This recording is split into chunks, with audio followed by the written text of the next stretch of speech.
ওয়ালাইকুম রাহমাতুল্লাহ। আপনারা ভালো আছেন তো? 60 এবং 70-এর দশকে মরমী শিল্পী আব্দুল আলিম এই গান গেয়েছিলেন এবং বাংলার ঘরে ঘরে আমাদের মতো যারা বৃদ্ধ এরা সবার গুনগুনায় গান গাইতে। আমাদের সদ্য স্যারও আছেন সামনে, আলহামদুলিল্লাহ।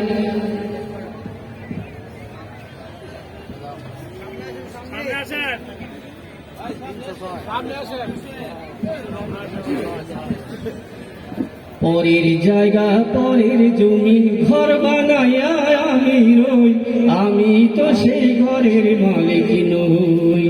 পরের জায়গা পরের জমি ঘর বানাইয়া আমি রই, আমি তো সেই ঘরের মালিক নই।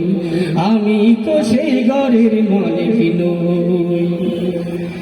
এই ঘরখানা যার জমিদারি, আমি পাই না তাহার হুকুমদারি। এই ঘরখানা যার জমিদারি, আমি পাই না তাহার হুকুমদারি।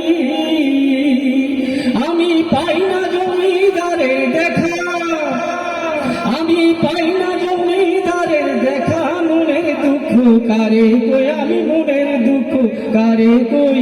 আমি তো সেই ঘরের মালিক নই, আমি তো সেই ঘরের মালিক নই। পরের জায়গা পরের জমিন ঘর বানায়া আমি রই, আমি তো সেই ঘরের মালিক নই। আমি তো সেই ঘরের মালিক নই। ঠিক কিনা ভাই? একসাথে গায়েন।